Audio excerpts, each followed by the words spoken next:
Magandang araw po sa ating lahat. Ako po si Paul Esguera at ito po ang kwento ng aking buhay.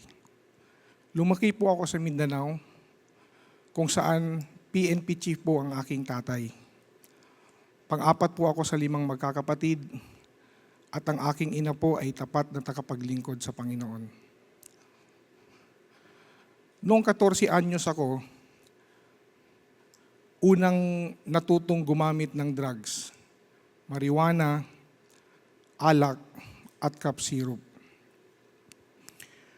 Dahil sa bisyong ito, lagi ho akong napapasok sa gulo. At napapahiya ko po ang pangalan ng aking ama. Nang dahil sa bisyong ito, hindi ho ako nakapag-aral at puro kalokohan na lang ang nasa isip ko. At mas nagiging malala pa ang pagiging addict ko nung 16 anyos ako natikman ko ang shabu. Nung natikman ko ang shabu, mas lalong nasira ang buhay ko. Ayaw ko nang pumasok, natuto akong magnakaw, at hindi na ako umuwi sa aming tahanan. At nang dahil dito, namumroblema na rin ang aking mga kapatid, ang aking ama, at ang aking nanay. Dahil sa bisyo na ito, lalo pong nagiging magaspang, nagiging pangit ang aking pag-uugali.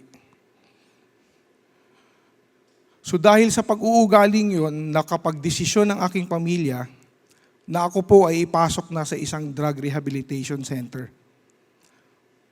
Sabi ng aking kapatid, pupunta daw ako sa Maynila para magtrabaho. Tas pagdating ko dito sa Maynila, ipinasok pala nila ako sa isang drug rehabilitation center. Galit na galit po ako nung mga araw na yon. After ng 6 months ng aking programa, umuwi ako at bumalik sa Mindanao at nag-aral. At ang akala ng aking pamilya ay ako po ay nagbago na. Pero hindi tumagal, ako po ay gumamit ulit ng drugs. So pagbalik ko ulit ng drugs, galit na galit ulit ang aking mga kapatid. At dahil sa puntong ito, ako po ay kanilang pinalaya sa bahay. So tumira ako sa kalsada. At sinubukan kong makitira sa aking mga kaibigan. Pinapatuloy nila ako ng 2 gabi at pinapalayas din ako ng kanilang ina, ng kanilang mga magulang. Dahil natatakot silang tumira ang isang adik sa kanilang pamamahay. So nasubukan kong matulog sa jeepney, matulog sa kalsada. At sa mga panahong iyon, lagi akong pinapahanap ng aking nanay sa kapatid kong babae para bigyan ng pera at pagkain. At isang araw, sa sobrang napapagod na ako sa pamumuhay ko, ako po'y umuwi sa bahay namin. At tinanggap naman ako. Humingi ho ako ng sorry. Humingi ho ako ng tulong sa kanila. At sabi ko sa mga kapatid ko at nanay ko, pagod na ako, tulungan niyo ako. So tinanggap nila ako sa bahay. Pagpasok ko ho sa aking kwarto, ako po'y umiiyak at nanalangin sa Panginoon. After ko hong magdasal, ako po ay nakapagdesisyon sa oras na yon na ako po'y magpaparehab na ulit. After ng aking prayer, ako po ay lumapit sa nanay ko. Sabi ko, Mama, tulungan mo ako, magpaparehab na ulit ako.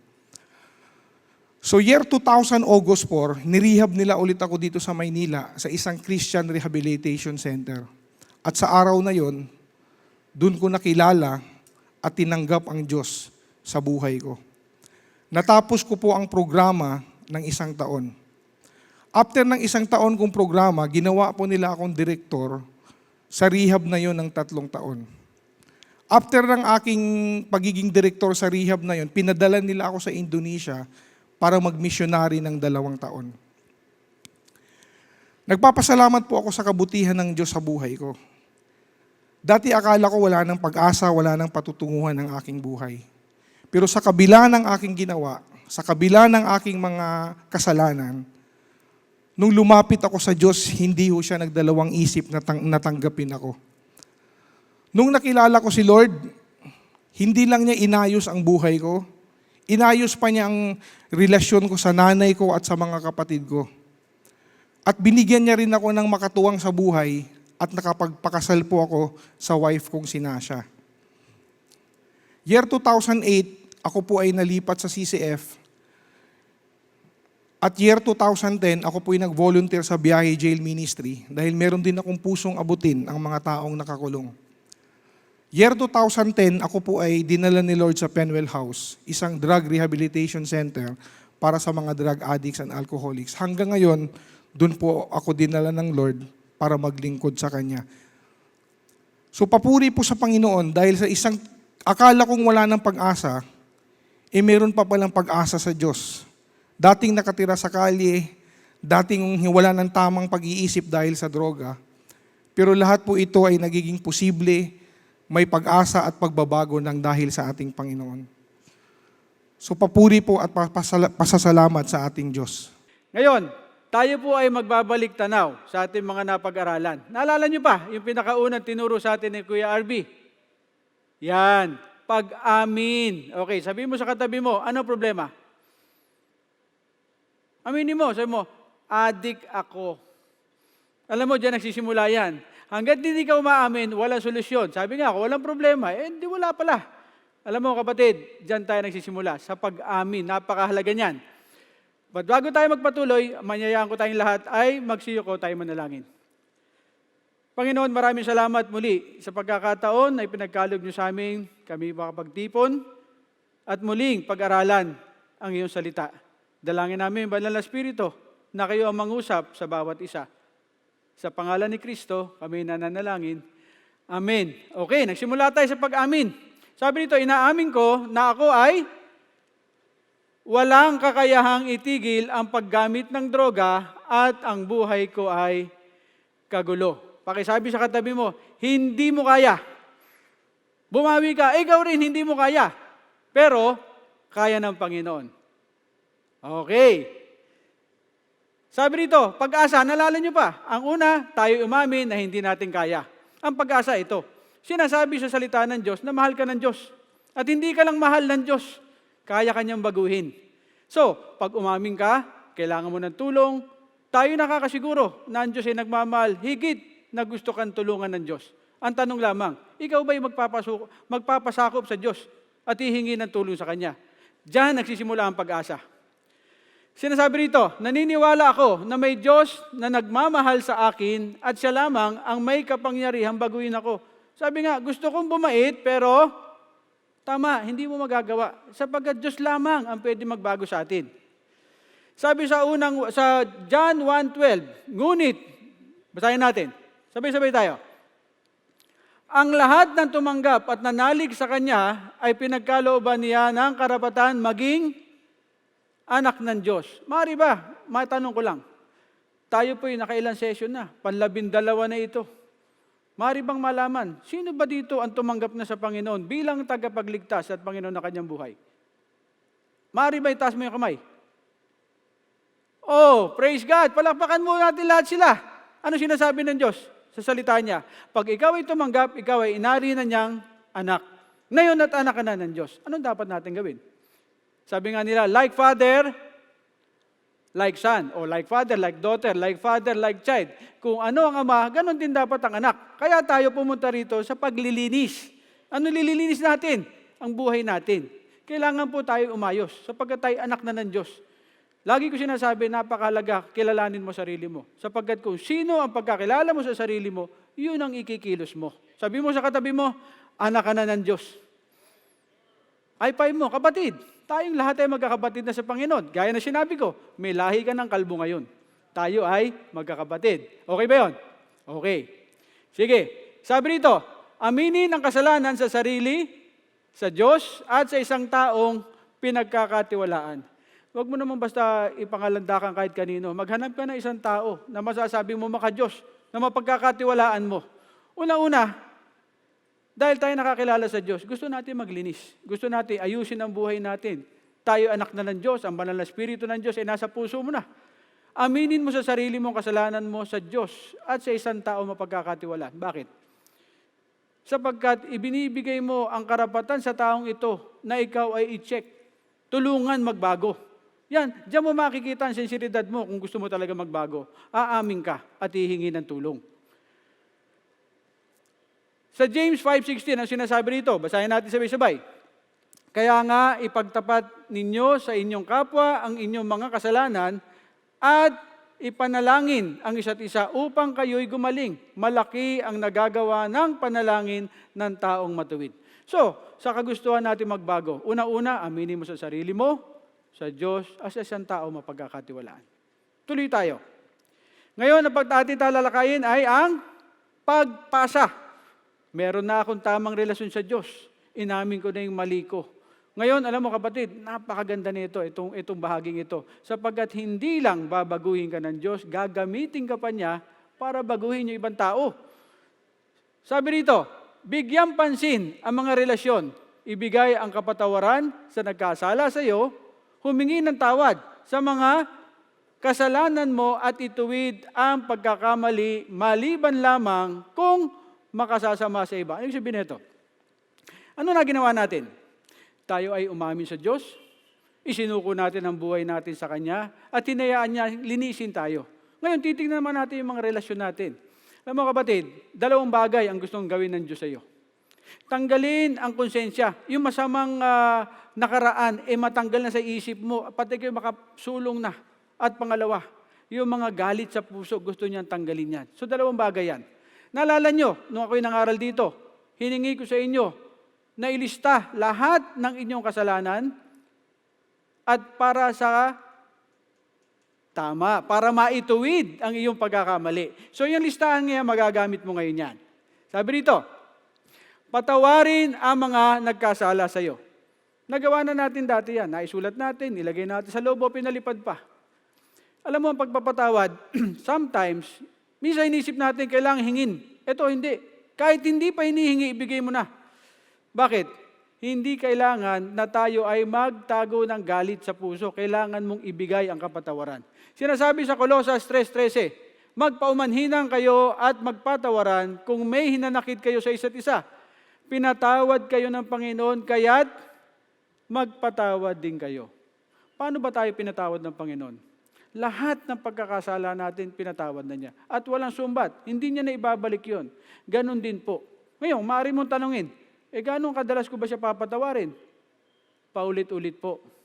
Kahit gano'ng karaming kasalanan, patuloy po tayo magpapatawad. Bakit? Ayaw po natin na may maiwang galit na naman sa ating puso. Tayo po naglilinis. Okay? Okay. Sige, tuloy natin. Sabi rito, ayusin at ihingi ng tawad ang mga pagkakamali mo. Alam mo kapatid, kulang po yung sorry lang. Yung patawarin mo ako sa ganito, itong nagawa ko mali. Hindi. Kailangan magbayad ka. Ang tawag dyan, making amends. No? Yung mga mali mo, itutuwid mo. Halimbawa na lang, may utang ka. Anong dapat mong gawin? Anong umutang ulit? Hindi. Anong dapat mong gawin? Magbayad ka na. O, sabi mo sa katabi mo, okay. Pero, kung ito'y makakasama, huwag mong gawin. Halimbawa na lang. Halimbawa, may utang ka. Ano utang mo? Doon sa source. Pupunta ka pa ba ron para magbayad ng bato? Ay, hindi na. Baka matempuhan ka pa, mahuli ka pa. Ang ibig ko sabihin, yung paggawa ng amends o paggawa ng tama, kailangan iisipin ni papanalangin. Baka makasama pa lalo. So, pwede natin hingan ng talino ang Diyos. Kung gusto mo mag-ayos, manalangin ka muna. Tama ba na ngayon ko ayusin at ngayon ko siya puntahan? Hinihingi po ng talino sa Diyos yan. Okay ba? Okay. Efeso 4:31-32. Basahin po natin sabay-sabay. 1, 2, sige. Alisin na ninyo ang lahat ng sama ng loob, galit at puot. Huwag na kayong mangbubulyaw, manlalait at mananakit ng damdamin ng kapwa. Sa halip, maging mabait kayo at maawain sa isa't isa at magpatawaran tulad ng pagpapatawad sa inyo ng Diyos sa pamamagitan ni Kristo. So in making amends, halimbawa na lang, tayo hindi naging maayos na ama. Ngayon na pagkakataon mo, mahalin ang iyong pamilya. Hindi ka naging maayos na asawa. Ganun ang gawin mo ngayon. Iayos lahat ng mga mali. Ituwid ang pagkakamali. Okay? Mateo 5:23-24, sabi rito, kaya't kung naghahandog ka sa Diyos at maalala mo na may sama ng loob sa iyo ang kapatid mo, ano daw ang dapat mong gawin? Iwan mo muna ang iyong handog sa harap ng dambana at makipagkasundo ka sa kanya. Saka ka magbalik at maghandog sa Diyos. Alam mo kapatid, dahil tayo nakakilala na sa Diyos, tayo'y pinatawad na niya. Tayo'y nilinis na niya. Alam mo ang kailangan mong gawin ngayon? Sumamba. Alam mo yung pagsamba, yun yung tamang tugon sa kabutihan ng Diyos. Sinasabi rito, alam mo, ang relasyon mo sa Diyos, konektado sa relasyon mo sa tao. Halimbawa na lang, ako sumasamba tuwing linggo. Ang sinasabi, pag ikaw ay sumamba, kailangan may dala ka. Ano dala mo? Malinis na puso. Ngayon, kung ikaw ay lalapit sa Diyos at may dalang galit, hindi po kalugod-lugod sa Diyos yan. So ngayon, sa ating paglilinis, kailangan po palaging maayos ang ating puso sa harapan ng Diyos. Ang pagsambang katanggap-tanggap ay may malinis na puso. So, kung ikaw ay nakaalala na may taong may galit sa iyo, ay may puntahan mo. Kung meron naman kailangan patawarin, ikaw na mismo magbigay ng kapatawaran. Okay ba yon? So, una, ayusin mo ang iyong relasyon. Sinasabi rito, pangatlo, sa Diyos ay magpagamit. Okay, ano ibig sabihin yan? Tignan natin. Sinasabi rito ang prinsipyo, magpapasakop ako sa Diyos para maipamahagi ang magandang balita sa pamamagitan ng aking halimbawa at pananalita. Okay. So ano daw dapat gawin? Tayo ay magpasakop sa Diyos para tayo magamit ng Diyos. Gaya na sinabi ko sa iyo. Alam mo, nung ako dati gumagamit, ang pagkakilala sa akin talagang wala. Buraot, wisit, walang silbi. Pero alam mo, nung binago ko ng Panginoon, nagkaroon ako ng bagong pananaw sa buhay. Alam mo, sinasabi ng salita ng Diyos, pati ang pagkakamali mo gagamitin niya. Kaya wala nasayang kapatid, walang nasayang sa buhay natin. Sa habag at biyaya ng Diyos, pati yung mga pagkakamali natin gagamitin niya. Sino pa ba ang makakatulong sa mga nalulung sa bisyo? Kung hindi tayo rin, na dating nalulung sa bisyo. Pag tayo ay nakakilala sa Diyos, tayo babaguhin niya. Bibigyan niya ng bagong ibig sabihin ng buhay natin. Sabi dito sa Mateo 6:24, walang makapaglilingkod ng sabay sa dalawang Panginoon. Ito po kailangan nating pag-isipan ngayon. Sapagkat kapuputan niya ang isa at iibigin ang ikalawa. Paglilingkuran ng tapat ang isa at hahamakin ang ikalawa. Kapatid, ang tagal mo ng pinaglilingkuran ng sarili mo. Alam mo, kaya tayo nalulung sa napakaraming bisyo at sa maraming kalokohan. Alam mo, Diyos natin, sarili natin eh. Ngayon na nakilala natin ang Diyos ay napakabuti. Tayo'y mahal niya at may plano sa atin. Alam mo, dapat lang gawin mo, ibigay mo yung trono. Siya ang maging Diyos sa buhay mo. Ako po yung nakakilala sa Panginoon, 1987. Mahigit 20 taon na po, 26 years na po akong hindi gumagamit ng droga. Ito po hindi ko pinagmamalaki. Ito po'y gawa ng Diyos sa buhay ko. At naalala ko, alam mo kung saan nagbago lahat ito? Nagsimula nung makita ko na may ibig sabihin ng buhay ko. Na pwede pa akong gamitin ng Diyos. At kapatid, yan ang gagawin niya sa iyo. Kailangan magkaroon ka ng misyon sa buhay mo. Okay ba yun? Sige. Sabi dito, kaya nga, mga kapatid, alang-alang sa masaganang habag ng Diyos sa atin, ako'y namamanhik sa inyo, ialay ninyo ang inyong sarili bilang handog na buhay, banal at kalugod-lugod sa Kanya. Ito ang karapat-dapat na pagsamba natin sa Diyos. Ang sinasabi rito, simple lang kapatid. Tayo, bago tayo nakakilala sa Panginoon, wala na, papunta na tayong impyerno eh. Patapon na tayong lahat. Walang ibig sabihin ng buhay. Basura tayong lahat. Pero dahil sa pagmamahal ng Diyos, binigyan niya tayo ng pagkakataon makakilala sa Kanya. Hindi lang yun.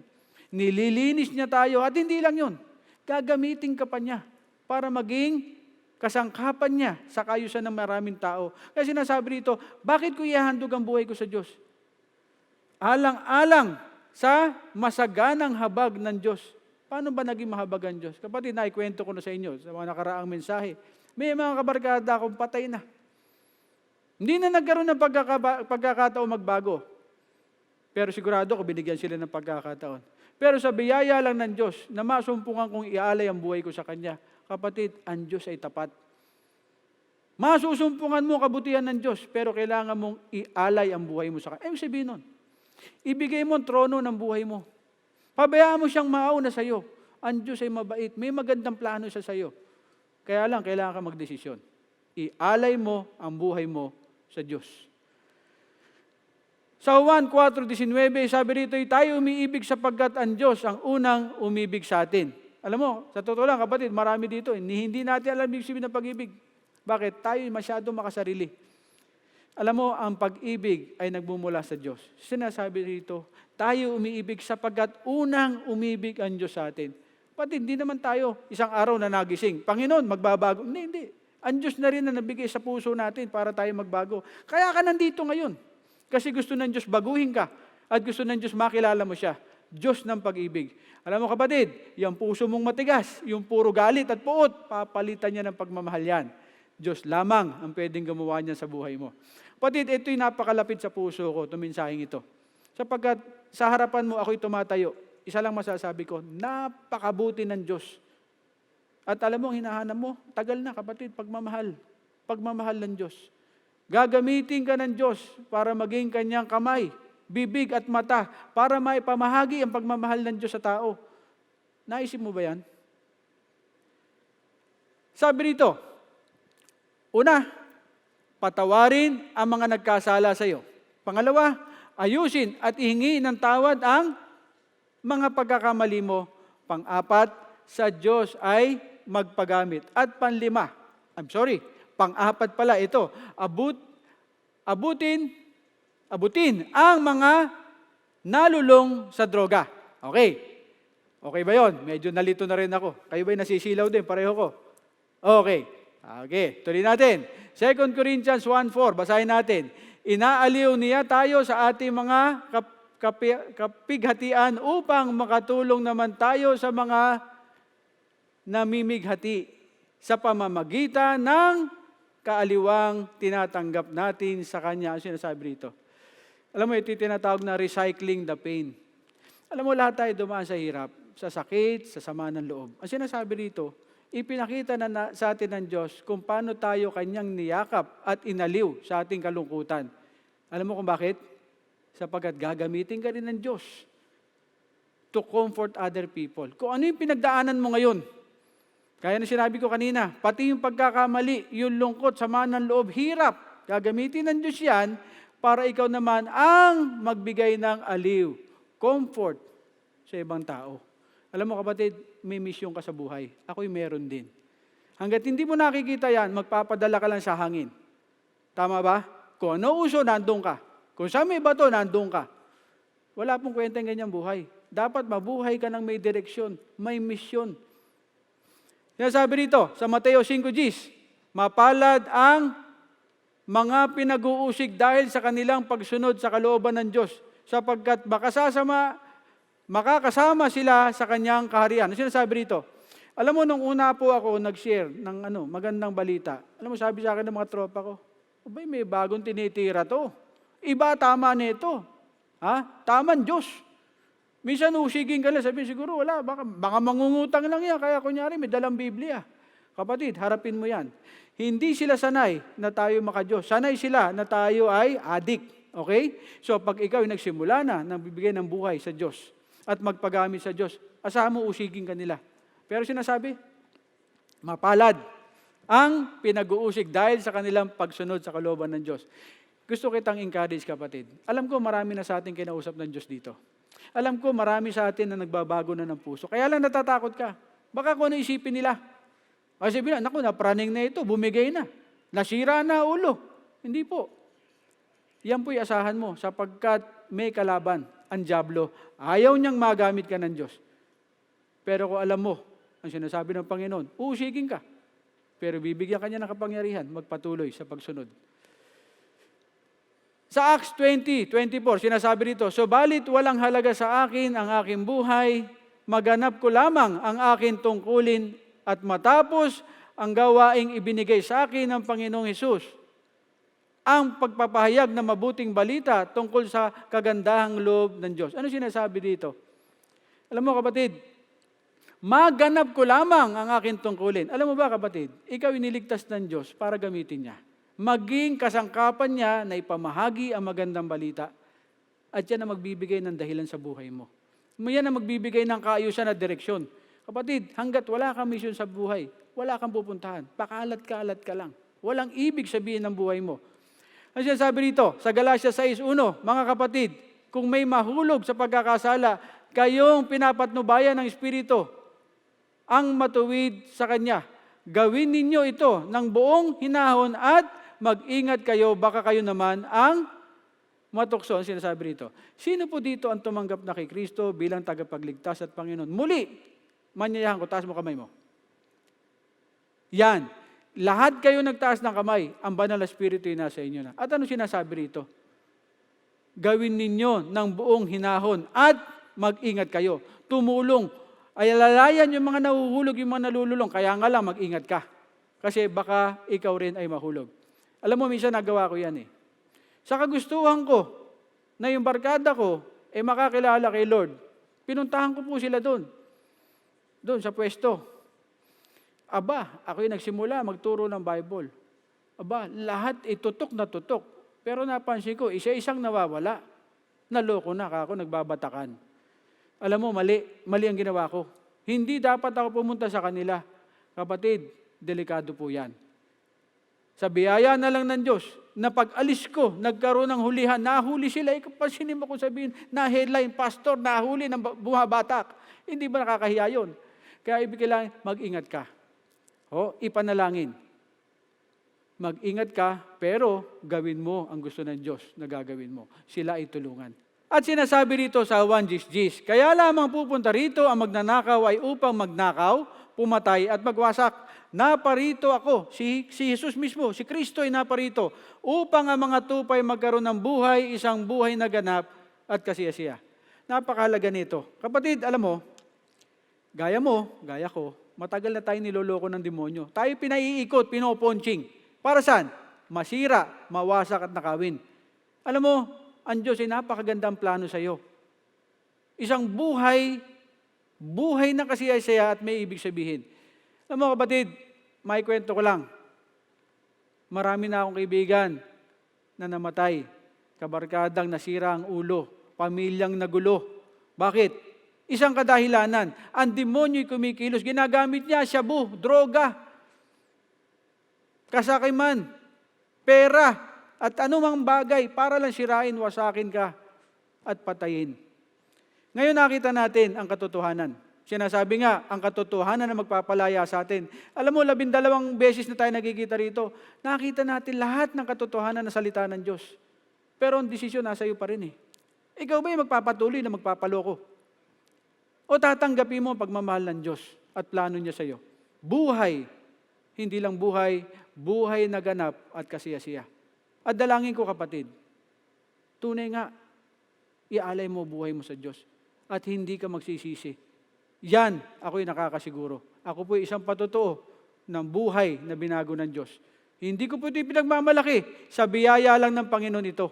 At kaya kami naririto lahat. Si Kuya Arby, si Lawrence, lahat yan, si Pastor Danny, lahat po na tumutulong sa sipag, isang dahilan lang. Gusto namin masumpungan nyo ang buhay na kasiyasiya na pinagkakalob ng Panginoon. 2 Corinthians 5:17, ano po sinasabi rito? Kaya't ang sino mang nakipag-isa kay Kristo ay isa ng bagong nilalang, wala na ang dating pagkatao, siya ay bago na.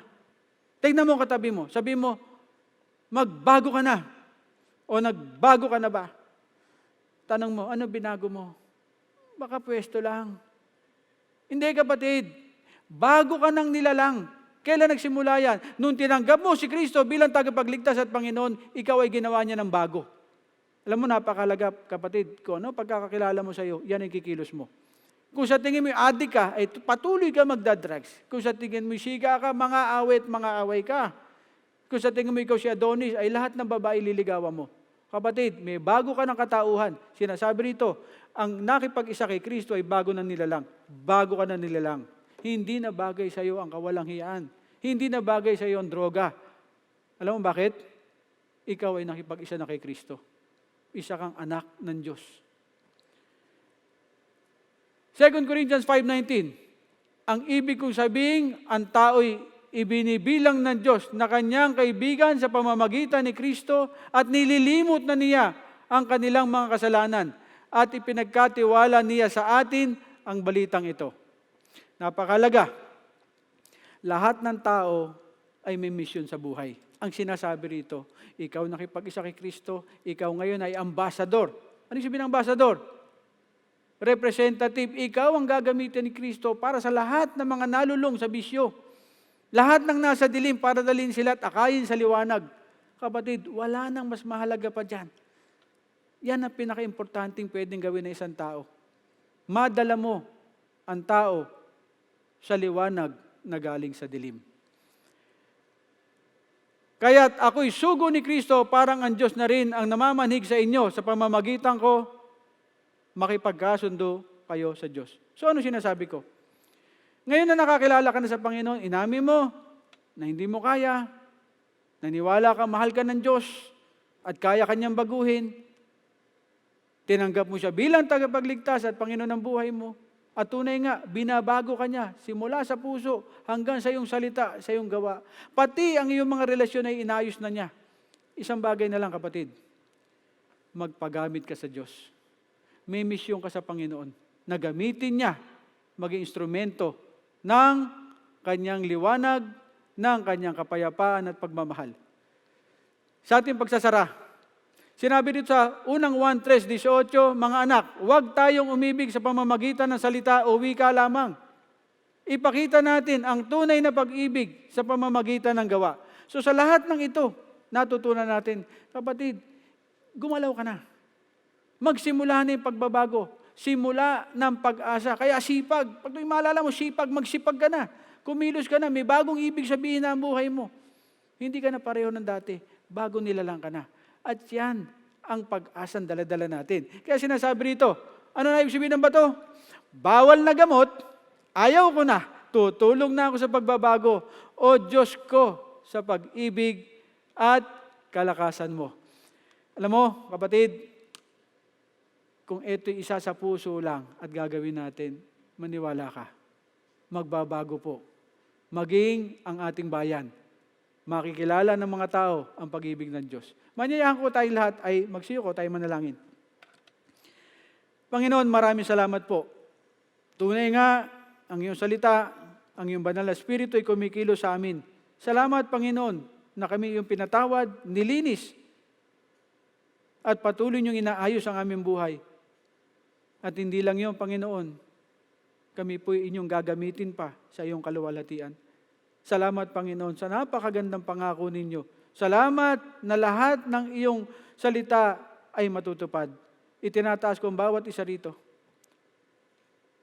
Kapatid, kung ikaw'y narito ngayon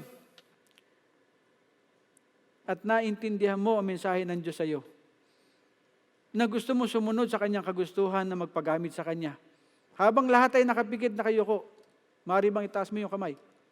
Bilang tanda ng pagsuko, at sinasabi mo, Panginoon, simula sa araw na ito, ako'y magpapagamit sa iyo.